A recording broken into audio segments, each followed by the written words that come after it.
Alright, what's going on YouTube? Welcome back to the channel. So we have yet another restoration on our hands. However, this one I did not film the mechanical part.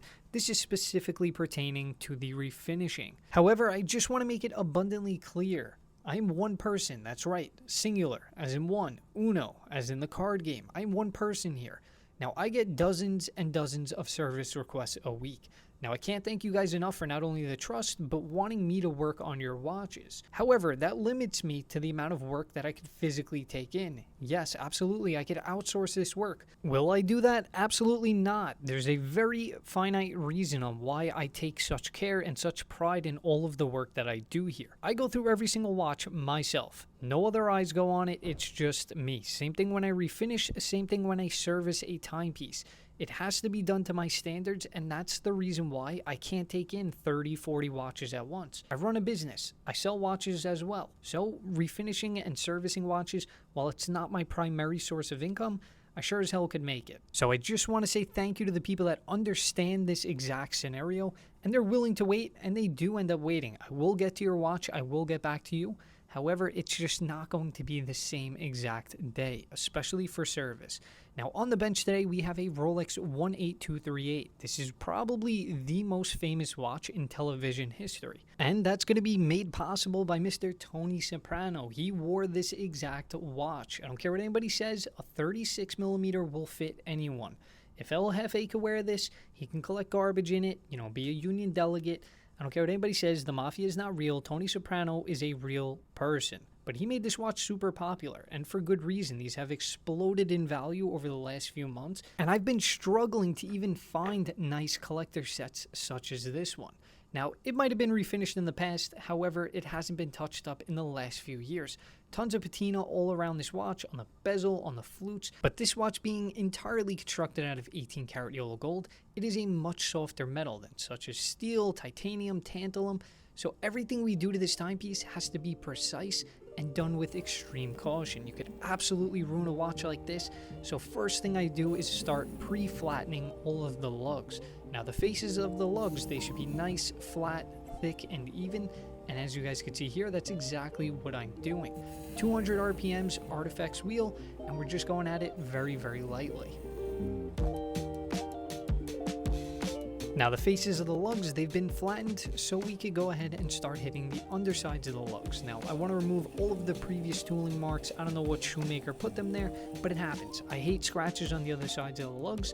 So this is basically a Scotch-Brite wheel, super low RPMs, very minimal pressure. We just want to get a nice uniform finish and remove all those previous tooling marks. Now there's a lot of techniques. I'm not going to show all of them. I'm not going to show you guys everything that I do, but this is just the pre-finish.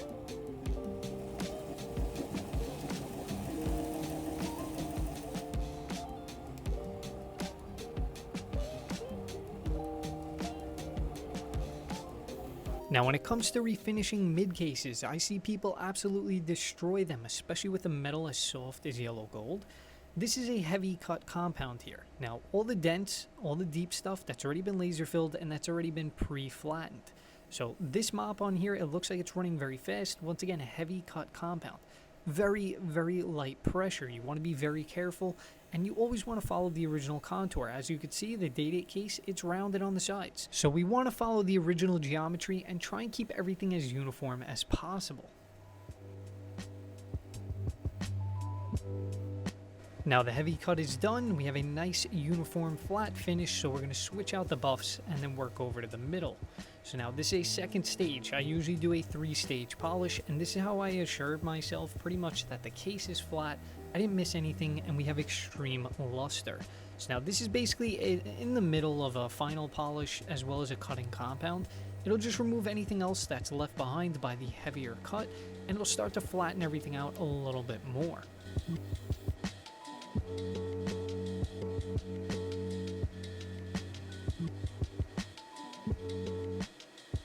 And as you can see there, we don't have perfect luster just yet. However, we have a nice uniform finish, and that's the most important thing when polishing a mid case. Now we have the second cut done, so now we're going to work our way up to the final polish. Another buff goes on, we apply some polish compound, and then we can go ahead and start polishing the mid case. Now once again, very, very light pressure. These are machines, people. Let the machines do all the work, and you just sit there and guard the part that you're polishing. So in a few seconds, you'll see just how shiny this piece becomes. There's no distortion to this mid case. It's perfect luster all the way throughout. And the reflections. That's number one thing you always want to check. How are your reflections after polishing? And to me, this came out absolutely perfect.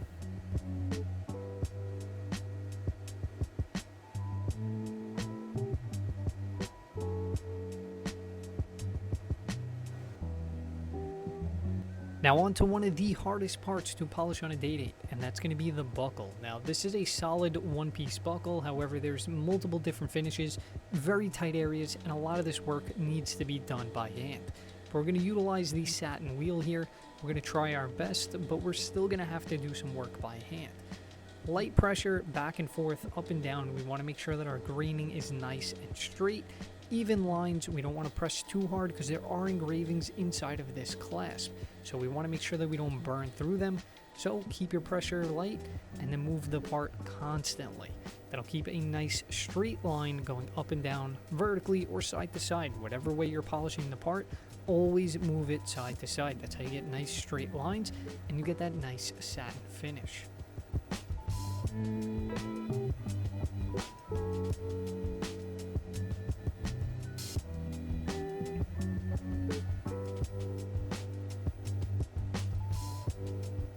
Now the sides of the links on a day-date, they are not high polished, they are actually satin finished. So I'm going to spin the clasp here and then do this all vertically.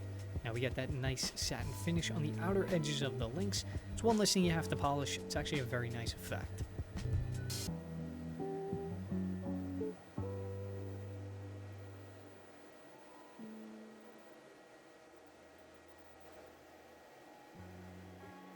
Now, arguably one of my favorite parts of polishing, this is when I start to break out the good tools. Now I can pretty much justify me spending thousands and thousands of dollars because stuff like this absolutely makes your life that much easier. Now that's a case back jig. We want to make sure that the case back is rotating with the buff. That's how we know we're not burning too much in one spot. We're not flattening any edges. And as you can see here, take a look at this case back. We just did the final polish on it. Nothing but high luster, no distortion, and perfect lines. Now we can do the satin finish. This is done on the outer edge of the case back. We're just letting it rotate. Once again, very light pressure. Now we can put this into basically a movement holder. I use these brass ones. Doesn't mess with the case back. And then we're going to do the satin finish now. This is the lapped portion of your case back. You have just straight up and down vertical lines. And you just want to do this in one direction. You get a very nice uniform finish, just like this.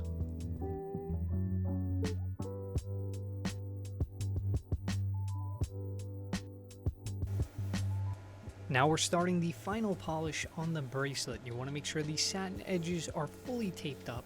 And then we're working on a day-date bracelet. These links are half oval shaped. Very light pressure, you don't want to flatten any of them out, and you want to make sure that you are fully bending the bracelet. This will ensure that you hit all areas of the links, and then everything is nice and shiny. So now we are applying the satin finish to the links. Now as you can see, I have the bracelet taped up very loosely, and you'll see in a second exactly why I do it this way, but these are once again half oval links. Now we're hitting this on the satin wheel. We're going to start putting back in the satin finish. But as you can see, the bracelet is taped up lightly, and the reason is I bend over these links 100% so I can get 100% coverage when I do a full satin finish. Now I'm hitting all areas of the link, and there's not just going to be random spots that are high polished or not satined correctly.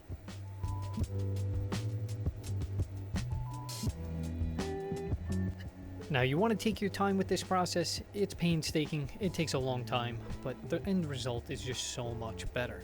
Be cautious and make sure you're only hitting satin parts.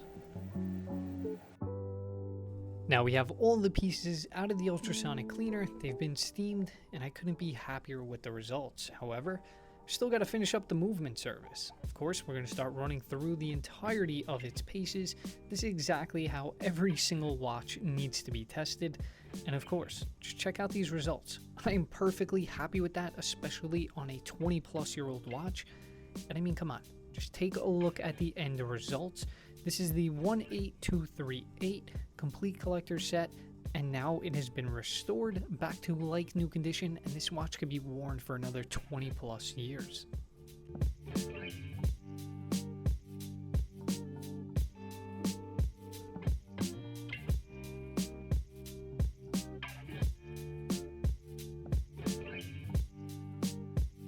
Now, everything from the case to the bracelet to the bezel, it's been restored back to factory spec.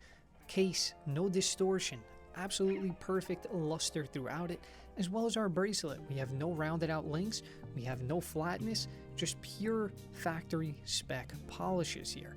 Now, I couldn't be happier with the way that this watch turned out, everything from the insides of the buckle to the overall finish. I see people absolutely wreck these watches, and they need to be handled with absolute care. There's no reason a watch that's 20 years old can't be brought back and you could have results exactly like this.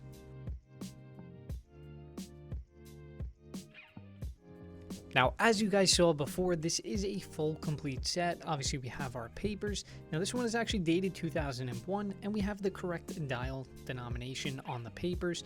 We have this booklet. I've always liked these older vintage booklets. They're cool. As you can see, we have the presidential 18238 mid case. And then if we flip a few more pages, we have some more information about the watch, as well as the bracelet. This is without a doubt the best bracelet Rolex has ever produced. And personally, my favorite, these old leather boxes. Just open that up. Can you imagine the euphoria of opening this watch brand new at the store? Absolutely ridiculous. Hopefully you guys enjoyed this video. Thank you for tuning in. Don't forget, like, comment, share, and subscribe, and I will catch you on the next one.